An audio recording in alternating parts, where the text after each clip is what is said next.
이승우 변호사의 형사 완전 정복.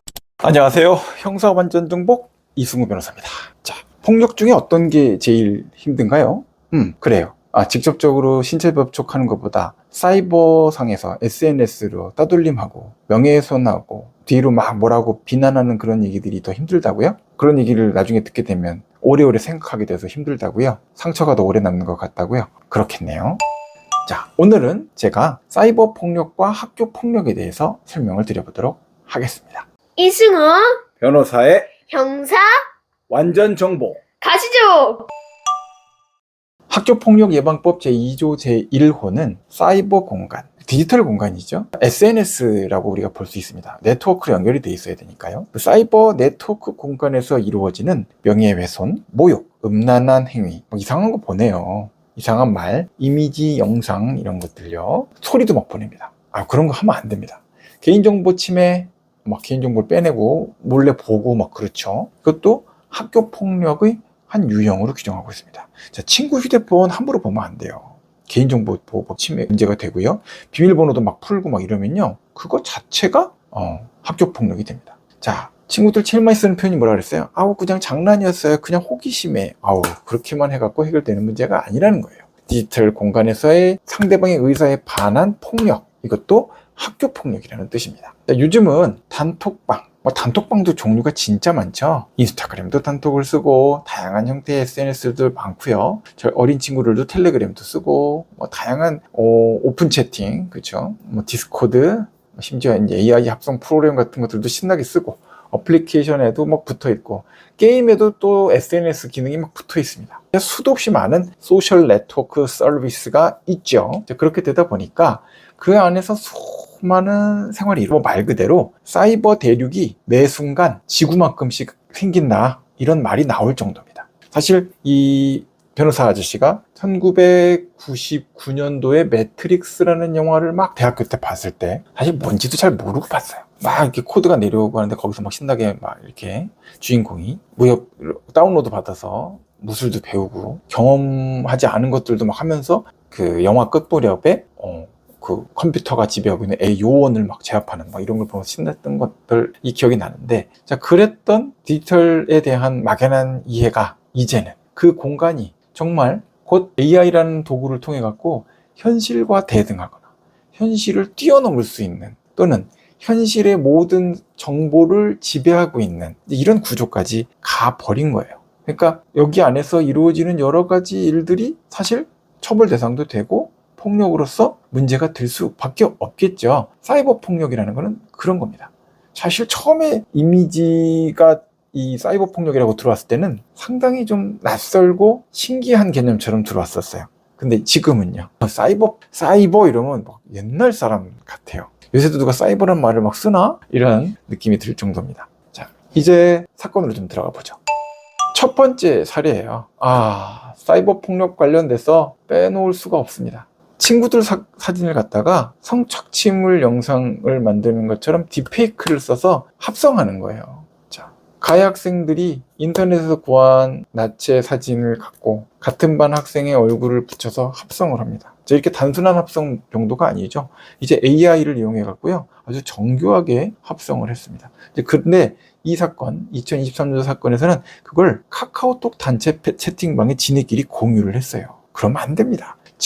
같은 반 친구 사진을 붙여갖고 하는 거 의리도 없는 거죠. 그러면 안 되죠. 여학생들한테도 이렇게 하게 되면 여학생들은 얼마나 그걸 충격을 받겠어요. 얼마나 세상이 무섭겠습니까? 자, 진짜 똑같지 않냐? 야, 이거 봐라. 이러면서 신나서 대화를 주고받은 거죠. 신나면 안 됐던 겁니다. 이것은 명백하게 성착취물 제작으로 처벌받는 사안이 됩니다. 명백한 사이버 폭력으로 판단받을 사안이죠. 성적 모욕감을 유발할 수 있는 미성년자의 신체를 이용한 성착취물이 되는 거예요. 이렇게 되니까 이것은 단순한 농담이 아니고요, 성폭력법에 의해서 처벌받는 처벌 대상이 되는 심각한 범죄입니다. 5년 이상의 징역으로 처벌받을 수 있게끔 돼 있어서 아주 엄하게 처벌받을 수 있는 거예요. 자, 이런 문제에 대해서도 우리가 사이버 폭력 이런 걸로 생각을 해볼 필요가 있습니다.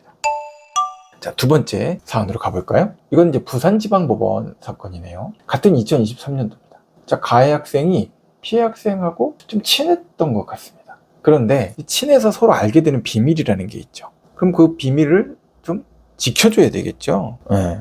알리고 싶지 않은 타인의 비밀을 막 공개하는 거예요. 그건 자칫 명예훼손, 사실적시 명예훼손이 될 수가 있습니다. 자, 그런데 더더군다나 가해 학생이 피해 학생에 대해서 근거 없는 소문을 여러 친구들한테 카톡이나 SNS, 카톡만 안 쓴다고 하니까 뭐 인스타그램이나 이런 것들로 DM으로 막 전달하고 이렇게 행동을 한 거예요.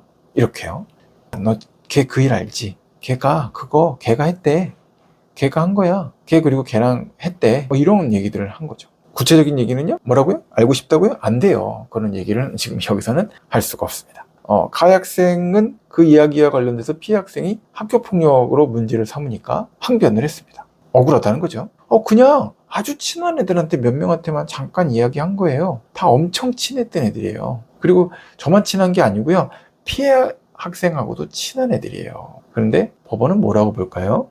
이 정도 숫자가 되면요. 학생들 사이에서 소문이 전파되지 않을 정도로 그냥 묻혀질 수 있는 정도 수준이 아니고 이건 공공연하게 허위사실을 구체적으로 적시한 허위사실 명예훼손이 된다. 그러니 당연히 학교폭력에 해당된다. 라고 본 거예요. 지금 설명하고 있는 내용들을 듣다 보면 학교폭력만 문제된다 이렇게 생각하면 안 됩니다. 만 14세, 만 10세 기준에 따라서 10살 넘었으면 소년보호처분 따라 나갈 수 있고요. 만 14세면요. 소년보호처분 또는 형사처벌도 따라 나갈 수 있다는 거예요. 자, 이렇게 여러 가지 내용들을 사이버 폭력과 관련돼서 우리가 검토하다 보면 이 SNS에 글을 남기거나 또는 친구들 관련돼서 뭔가 이미지나 사진이나 이런 것들을 전송했을 때 가장 무서운 점이 딱 한 가지가 있어요. 절대로 이게 지워지지 않을 수 있다는 거예요. 우리가 허공에다 그냥 말을 하거나 글로 썼다면 그 글은 보관될 수는 있어도 쉽게 제3자에게 전달되거나 복사되거나 넘겨지기는 어려울 수가 있어요. 그런데 사이버에 남겨진, SNS에 남겨진 것들은 특히 공개되어 있는 SNS 이란 창에 남겨진 것들은요, 무제한 복사가 될 수 있겠죠. 무제한 전파가 될 수가 있습니다. 그러니 캡처, 기록, 단톡방에 올렸던 한 장의 이미지, SNS 댓글 하나, 뭐 이런 것들이 세상을 돌아다니는 겁니다. 진짜 말 없는 말이 아니죠. 발 없는 말, 천리 간다. 천리가 뭐예요? 우주공항까지 나갑니다, 진짜. 그래서 이 하나하나를 남길 때 정말 조심할 필요가 있다. 이 확산 속도가 너무 빠르기 때문이에요. 과거에는요, 복사해서 옮겨야 되니까 사실 한 번 내가 썼던 게 수백 년 지나서 발견될까 말까 뭐 하는 경우들도 많았죠. 도서관 어딘가에 숨겨져 있다가 없어지는 것도 많았을 거고. 근데 지금은요, SNS에다가 디지털로 내가 저장을 시켰어요. 그것도 공개적으로 오픈해놨어요. 막 퍼가요. 댓글도 막 달려요. 캡처도 막 돼요. 그럼요, 순간적으로 수천 명, 수만 명, 수십만 명이 볼 수도 있는 거예요. 계속 퍼질 수 있는 거예요. 전 지구에 있는 모든 사람이 다 할 수 있는 정도로 유튜브 영상이 유명해지기도 하죠.